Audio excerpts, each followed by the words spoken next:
आइए आज एक ऐसे मुद्दे पर बात करते हैं जिसने इस वक्त पूरी दुनिया की रातों की नींद उड़ा दी है। वैश्विक ऊर्जा सुरक्षा। क्या 1970 के दशक का वो भयानक तेल संकट वापस आ रहा है, या फिर आज की जमीनी हकीकत उससे भी कहीं ज्यादा खतरनाक है? आज के इस विश्लेषण में हम ऐतिहासिक डेटा को सामने रखकर 1973 के संकट और मौजूदा वैश्विक ऊर्जा झटके की बिल्कुल निष्पक्ष तुलना करेंगे। तो आज हम जिन मुख्य बिंदुओं पर चर्चा करेंगे वे हैं ऊर्जा सुरक्षा को पैदा हुआ नया खतरा, 1973 की वो सोची समझी नीति, हॉर्मूज में आई रुकावट, आज के बाजार की मजबूती, उभरती अर्थव्यवस्थाओं पर इसका सीधा असर और अंत में इसके दीर्घकालिक जोखिम। चलिए सीधे गहराई में उतरते हैं। सबसे पहले बात करते हैं वैश्विक ऊर्जा सुरक्षा को मंडरा रहे इस सबसे बड़े खतरे की। जरा इंटरनेशनल एनर्जी एजेंसी के प्रमुख फतेह बिरोल के इस चेतावनी पर गौर कीजिए। उन्होंने मौजूदा हालात को बिल्कुल साफ शब्दों में इतिहास का सबसे बड़ा ऊर्जा सुरक्षा खतरा कह दिया है। इंडस्ट्री के ज्यादातर एक्सपर्ट्स इस बात से सहमत हैं कि आज की स्थिति 1970 के दशक के उन झटकों या फिर रूस यूक्रेन संघर्ष के बाद गैस की कीमतों में आए भारी उछाल से भी कहीं अधिक भयानक हो सकती है। अब आप सोच रहे होंगे कि स्क्रीन पर दिख रहा ये 20% का आंकड़ा इतना अहम क्यों है। देखिए, ये कोई छोटा मोटा हिस्सा नहीं है। पूरी दुनिया में जितना भी तेल इस्तेमाल होता है उसका सीधा सीधा 5वां हिस्सा हॉर्मुज़ जलडमरू मध्य के इसी एक अहम समुद्री रास्ते से होके गुजरता है। जरा सोचिए, जब यहाँ कोई रुकावट आती है तो पूरी दुनिया की सप्लाई लाइन एक तरह से रातों रात पंगु हो जाती है। इसे बेहतर समझने के लिए आइए थोड़ा पीछे चलते हैं और 1973 की उस सोची समझी तेल नीति को देखते हैं। ये टाइमलाइन बहुत ही शानदार तरीके से दिखाती है कि कैसे 1973 का वो संकट असल में एक बहुत ही सोची समझी नीति का नतीजा था। अक्टूबर 1973 में यौम किप्पुर युद्ध के बीच अरब तेल उत्पादक देशों ने एक राजनीतिक दांव चलाया और कुछ खास पश्चिमी देशों पर प्रतिबंध लगा दिया। नतीजा, महज कुछ ही महीनों के अंदर तेल की कीमतें लगभग 4 गुना बढ़ गईं और इसका सीधा असर ये हुआ कि 1974-75 आते आते पश्चिमी देश एक बहुत गहरी और गंभीर आर्थिक मंदी की चपेट में आ गए। रिसर्चर डॉक्टर टीएनएन हीने के डेटा से पता चलता है कि उस समय का घरेलू प्रभाव कितना विनाशकारी था। तेल की ऊंची कीमतों ने हर जगह महंगाई को बेतहाशा बढ़ा दिया। लगातार व्यापार बंद होने लगे, बेरोजगारी और गरीबी में भारी उछाल आया, चारों तरफ हड़तालें होने लगीं। कई जगहों पर तो अर्थव्यवस्थाओं को तेल की सख्त राशनिंग तक शुरू करनी पड़ी।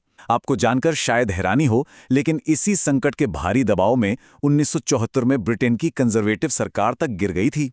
अब वापस आज की स्थिति पर आते हैं और हॉर्मुज़ जलडमरू मध्य में मौजूदा रुकावट को समझते हैं। इन दोनों दौर की तुलना करना सच में काफी दिलचस्प और ज्ञानवर्धक है।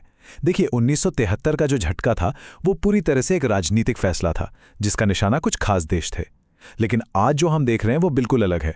आज की रुकावट युद्ध की वजह से बुनियादी ढांचे को पहुंचे भारी नुकसान का नतीजा है। मतलब ये कोई चुनिंदा नीति नहीं है, बल्कि इसने पूरे ग्लोबल ट्रेड रूट को ही ब्लॉक करके रख दिया है। तो क्या आज का बाजार इस झटके को सहने के लिए तैयार है? आइए अतीत और वर्तमान की मजबूती की तुलना करते हैं। डॉक्टर कैरल नकले के इस विश्लेषण पर गौर करें तो एक अच्छी बात ये नजर आती है कि आज का ग्लोबल बाजार 1970 के दशक के मुकाबले संरचनात्मक रूप से कहीं ज्यादा मजबूत है। उस वक्त पूरी दुनिया लगभग सिर्फ तेल पर टिकी थी और संकट आने पर राशनिंग ही एकमात्र उपाय था। लेकिन आज हमारे पास ऊर्जा के कई विविध स्रोत हैं। देशों के पास प्रचुर मात्रा में अपने राष्ट्रीय रणनीतिक भंडार हैं और पहले से कहीं बेहतर सुरक्षा व्यवस्थाएं मौजूद हैं। लेकिन तस्वीर का एक दूसरा और बेहद जरूरी पहलू भी है, उभरती अर्थव्यवस्थाओं के लिए खड़ा हुआ संकट। Commodity research director Joel Hancock का विश्लेषण यहां स्थिति को बिल्कुल साफ कर देता है। सबसे महत्वपूर्ण बिंदु ये है कि 1970 के दशक में उस संकट का सीधा प्रहार उन विकसित पश्चिमी देशों पर हुआ था जिनके पास उस झटके को सहने के लिए भरपूर पैसा और राजनीतिक ताकत थी। लेकिन आज इस युद्धजनित ऊर्जा संकट का सबसे बड़ा शिकार विकासशील देश बन रहे हैं। इन देशों के पास ऊर्जा की इस अचानक बढ़ी हुई लागत को लंबे समय तक झेलने के लिए ना तो कोई मजबूत संस्थागत ढांचा है और ना ही उतनी आर्थिक क्षमता। चलिए अब इस विश्लेषण के आखिरी हिस्से की तरफ बढ़ते हैं और इसके दीर्घकालिक जोखिमों को देखते हैं। शिपिंग विशेषज्ञ लार्स येंसेन की ये चेतावनी असल में चिंता बढ़ाने वाली है। वो कहते हैं कि हमें लंबे समय तक ऊर्जा की ऊंची कीमतों का सामना करना पड़ेगा, यहां तक कि संकट खत्म होने के 6 से 12 महीने बाद भी। ऐसा इसलिए क्योंकि शिपिंग में एक लंबा लैग होता है। जो तेल खाड़ी से 1 महीने पहले निकला था वो आज रिफाइनरियों तक पहुंच रहा है।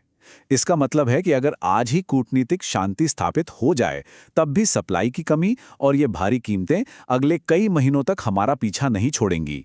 और इसी विचार के साथ हम आज के इस विश्लेषण के अंत में पहुंचते हैं। सारा डेटा बिल्कुल स्पष्ट है, लेकिन ये हमारे सामने एक बहुत ही गंभीर सवाल छोड़ जाता है।